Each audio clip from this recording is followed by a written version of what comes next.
en la página 19 de estas obras completas. Palacio Valdés, en la página 19 de la introducción de estas obras completas.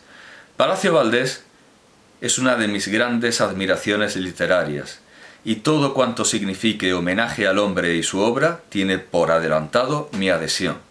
Le conocí a través de sus libros hace muchos años, cuando era yo estudiante de en la Universidad de Valencia, y a las horas de clase aprendía el derecho en un verde ribazo de la huerta o sentado en la arena del Mediterráneo con una novela sobre las rodillas. Palacio Valdés fue el autor de texto que estudié con más ahínco en aquella época feliz de ingenuos entusiasmos y sinceras admiraciones.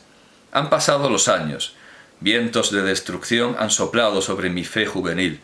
Muchas de mis antiguas admiraciones ruedan por el suelo, pero la imagen del artista creador de Marta y María y la hermana San Sulpicio sigue en pie, firme, cada vez más adornada con votos de adoración. Después he conocido al hombre, nos hemos visto pocas veces. Él es un solitario por reflexión. Yo comienzo a huir de las gentes por miedo a la expansión, pero declaro que el hombre vale tanto como la obra. Palacio Valdés es un verdadero artista. Tengo la certeza de que no lleva escrita ni una sola página por industrialismo literario, ni busca elogios, ni adula a nadie para sostener su fama. Durante algunos años, la prensa, que dispone de columnas para todas las necedades que se vierten en el Congreso, no tuvo más que silencio y olvido para su obra literaria. Ahora llegan tiempos de justicia, y el gran novelador recibe merecidos homenajes. Salud, maestro. Al admirar su serenidad de artista, su desprecio por el éxito circunstancial y momentáneo, su trabajo firme, mirando al porvenir, pienso en Esquilo, insensible a las amarguras y las injusticias, escribiendo al frente de sus obras, como suprema apelación, esta dedicatoria, que muy pocos se atreven a trazar. Al tiempo. Y me asombra que este juicio tan inmensamente positivo, que no viene de un escritor de medio pelo pendenciero como el caballero audaz, como el carretero audaz, sino de un hombre repúblico respetado como Vicente Blasco Ibáñez, un hombre de letras respetado, no se haya tenido en cuenta. Me quiero pasar a un último juicio sobre Armando Palacio Valdés y al juicio del propio autor en la colección de Entrambas Aguas, pero antes quería leer el juicio, el juicio personal de Eduardo Mendoza. En el último capítulo. ¿Qué escribía Armando Palacio Valdés? Y dice Eduardo Mendoza: han resistido esta ligereza, era lo que venía a ser un elogio envenenado por parte de Gerald Brennan, que tenía una escritura ligera, ya hemos dicho, una escritura como Stendhal, pero no tan profundo.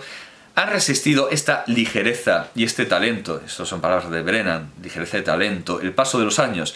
No es fácil responder a esta pregunta, en cuya respuesta, forzosamente, intervienen criterios muy subjetivos. A mi juicio, a la hora de emitir un veredicto definitivo, conviene tener en cuenta algunos elementos poco convencionales que podrían rescatar al bueno de don Armando del polvo del olvido.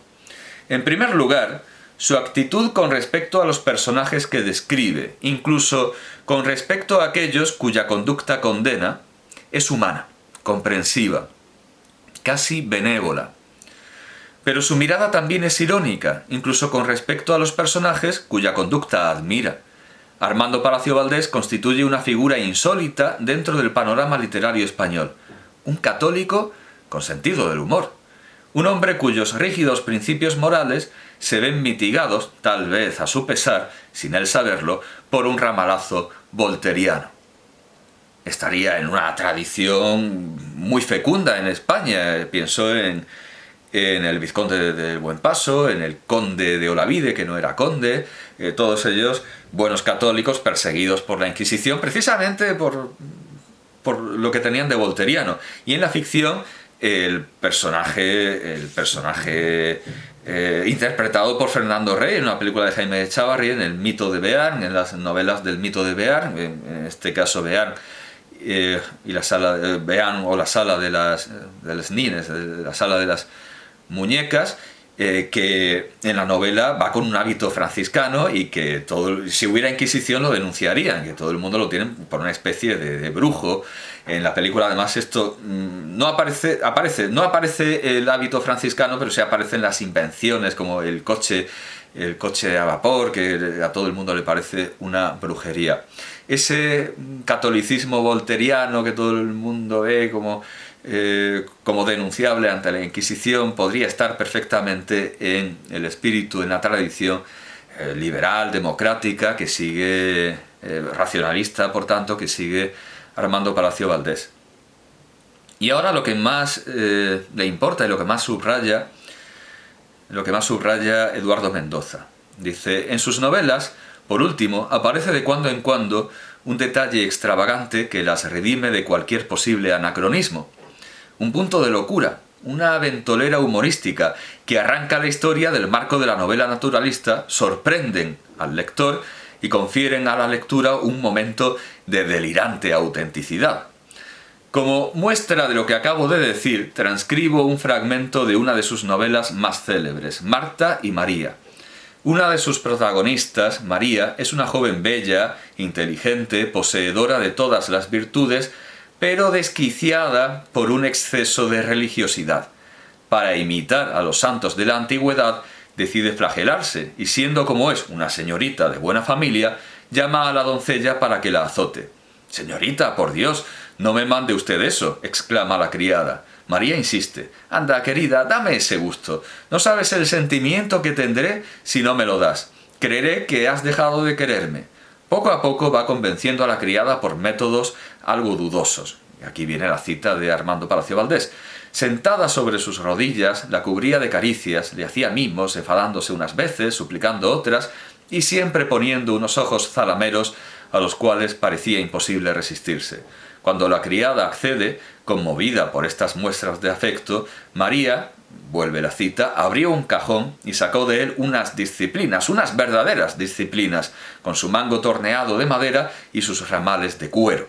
Después, toda agitada y nerviosa, con las mejillas encendidas, fuese a Genoveva y se las puso en la mano. Ésta las tomó sin saber lo que hacía, de un modo automático. Estaba completamente estupefacta. La joven volvió a acariciarla, animándola nuevamente con frases persuasivas, sin que ella profiriese una palabra. Entonces la señorita de Elorza, con mano trémula, comenzó a desabotonar la bata de color azul que traía. Y esta curiosa escena, dice Eduardo Mendoza, se prolonga a lo largo de varias páginas, de cuya transcripción hago gracia al lector, así como de lo que sucede más adelante cuando finalmente, tras varias sesiones como la descrita, María consigue alcanzar el éxtasis místico y tiene un encuentro con Jesucristo que difícilmente puede calificarse de edificante.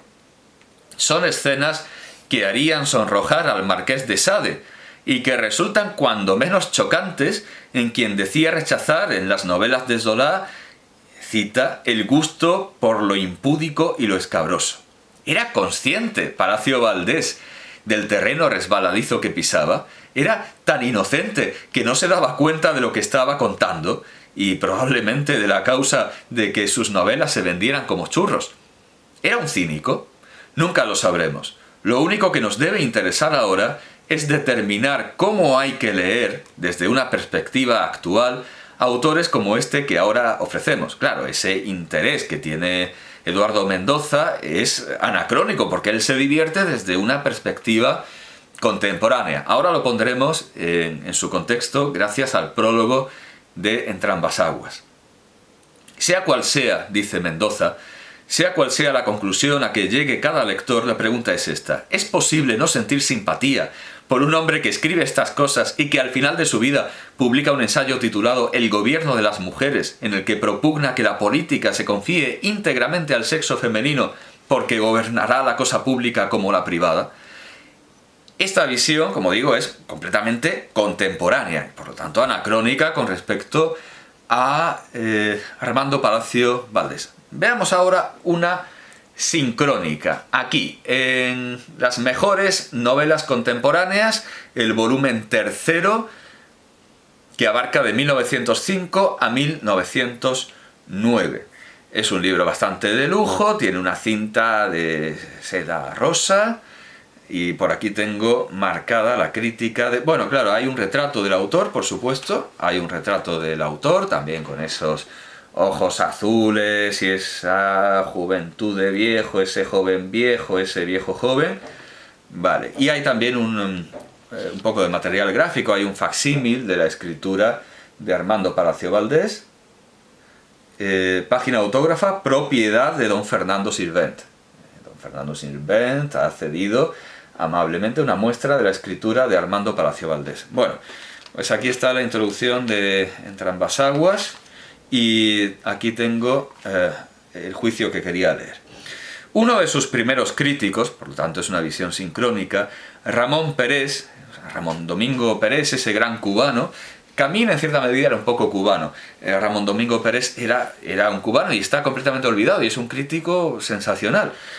Ramón Pérez advirtió bien el arte y la técnica novelísticos de Palacio Valdés en algunos de estos juicios que no han desmentido, en buena parte, el resto de sus novelas posteriores. Claro, él estaba hablando de las orillas de un continente recién descubierto, que era la obra de Palacio Valdés.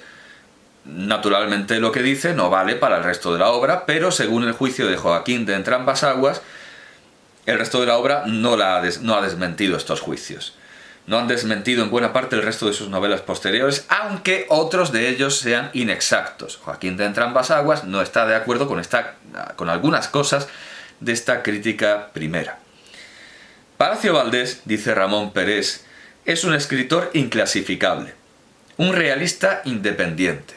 No cree en escuelas. Bueno, él admira a Zola, no es tan independiente, pero hace con Zola lo que hace de su capa un sayo, hace de Zola un sayo. Coge una figura para una semblanza y se divierte con ella como si tuviera un curioso bibelot en la mano. Toma luego un personaje para alguna de sus novelas y se divierte también como un hombre de carne y hueso a quien estuviera retratando en posiciones cómicas. Las que mejor libradas salen de sus manos son las mujeres. Con ellas no se atreve tanto, las respeta, sabe enaltecerlas y ¡ay!, las ama hasta en sus defectos, como seres delicados, grandes y viriles a veces, pequeños otras, y a menudo poco menos que incomprensibles. No es Palacio Valdés de los que sermonean a cada paso en la novela y hablan siempre en primera persona y dan continuamente su parecer sobre cosas respecto de las cuales nadie piensa en pedírselo. No, sabe ocultarse antes de mover sobre las tablas las figurillas, como si fueran hombres de verdad. En este sentido, como vemos, va coincidiendo con esa apreciación de la estima, la compasión que tiene por los personajes con los que no está de acuerdo, y la ironía con los personajes a los que admira, de la que hablaba Eduardo Mendoza, y al hablar de las figuras y del escritor como titiritero, se puede entender también la afinidad con Ramón María del Valle Inclán. Pero se oculta de tal modo que a cada movimiento de las figuras vemos algo de la mano que las mueve, y de cuando en cuando, ante una serie de actitudes, de sucesos o de palabras, nos decimos sin poderlo remediar. Palacio Valdés se está divirtiendo con sus pobres muñecos, sobre todo cuando las situaciones no son dramáticas, sino cómicas, y es que ello está en su naturaleza, es que al autor le rebosa el humorismo en el cuerpo y tiene que gastarlo en lo que escribe, en la novela. Como de esta tendencia que es justificada y buena en él, déjase llevar también a veces de otra que no lo es tanto, la abundancia de episodios inútiles y algo diluidos. Pero por otra parte, y a pesar de esto, hay en varios de los mismos hechos cómicos un fondo de cierta ternura En esto el crítico sincrónico está de acuerdo con el anacrónico, está de acuerdo con Eduardo Mendoza, están viendo lo mismo, con lo cual algo de verdad tiene que haber en la apreciación de ambos genios de la crítica. Hay en varios de los mismos hechos cómicos un fondo de cierta ternura y anda de tal modo enlazada a ellos una acción en extremo dramática que bastan ambas cosas para imprimir carácter diverso al libro. Es, pues, como una especie de drama en el que abundaran mucho y casi predominaran las escenas cómicas. Por cierto, esto es una semblanza y es una monografía y no parece haberla citado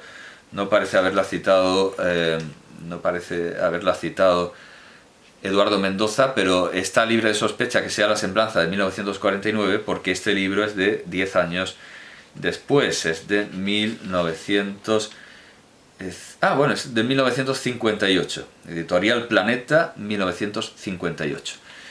Bueno, cierta ternura y anda de tal modo enlazada a ellos una acción en extremo dramática que bastan ambas cosas para imprimir carácter diverso al libro.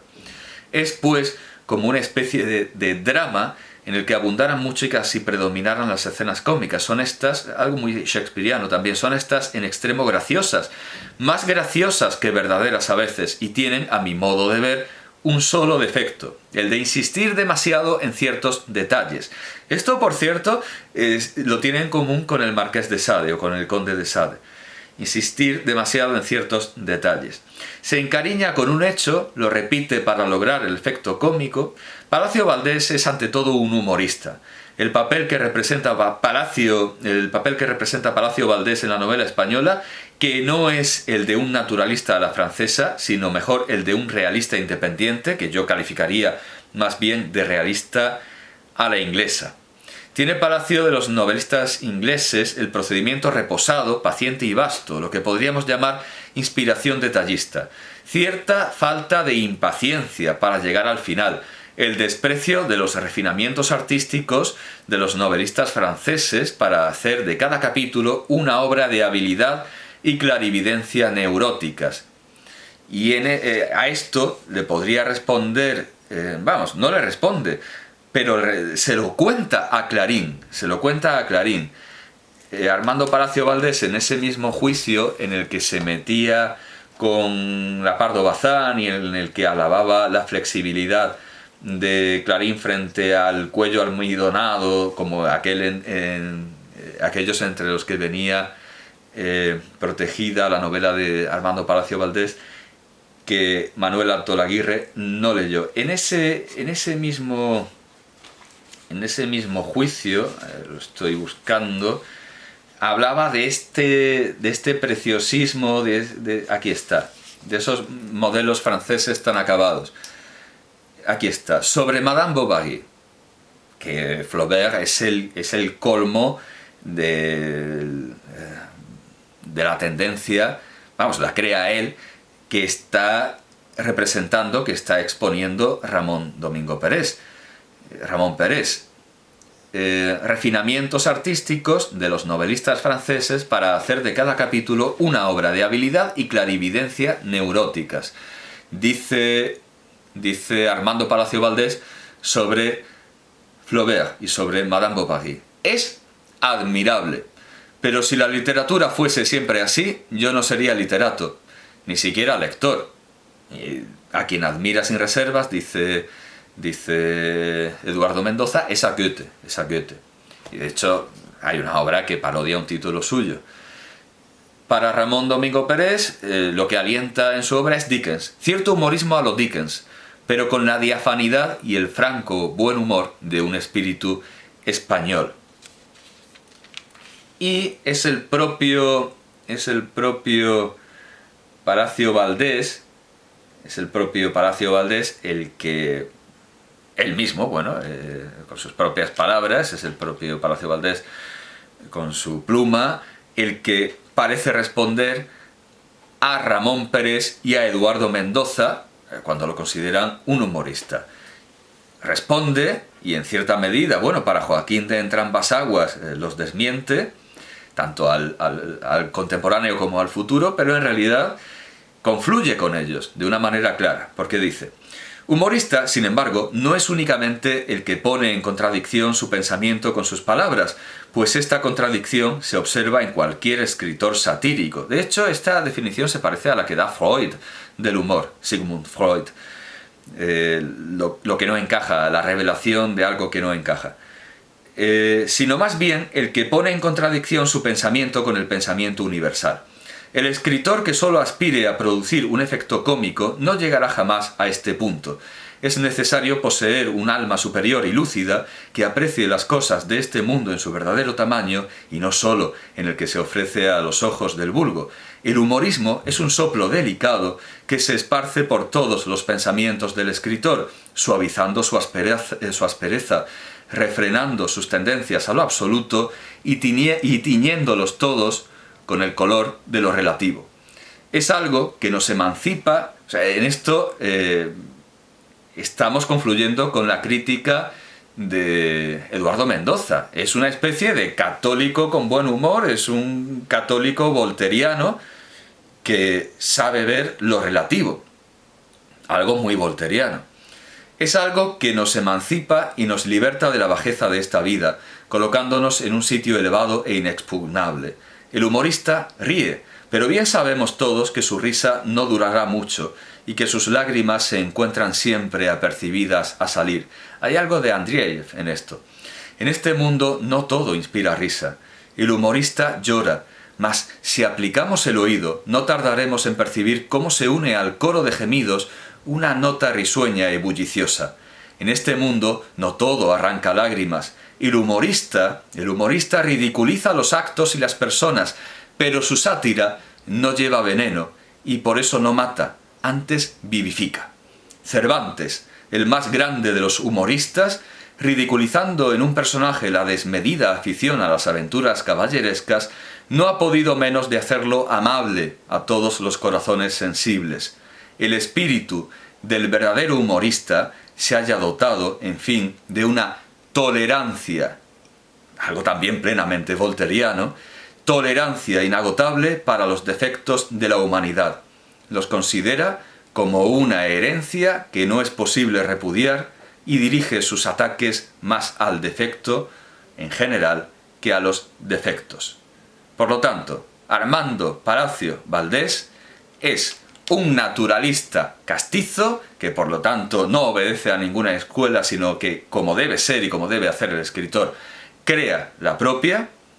Es un católico con buen humor y es un católico volteriano que sabe ver lo relativo en este mundo y reírse de él, pero compadeciéndolo. Y en este caso tiene algo de la que era para Valera una gran dama, y desde luego un grandísimo intelecto femenino, como Concepción Arenal, porque el satírico Armando Palacio Valdés, obedece a esa máxima que no es de Concepción Arenal, que estaba en las cárceles de la época constitucional, en las cárceles del tiempo de la Constitución de Cádiz de 1812. No es de Concepción Arenal, pero ella la hace suya y naturalmente también está en la sátira, en el espíritu de la sátira de Armando Palacio Valdés. Odia al delito, en este caso ríete del delito, pero compadece al delincuente. Odia al delito y compadece al delincuente.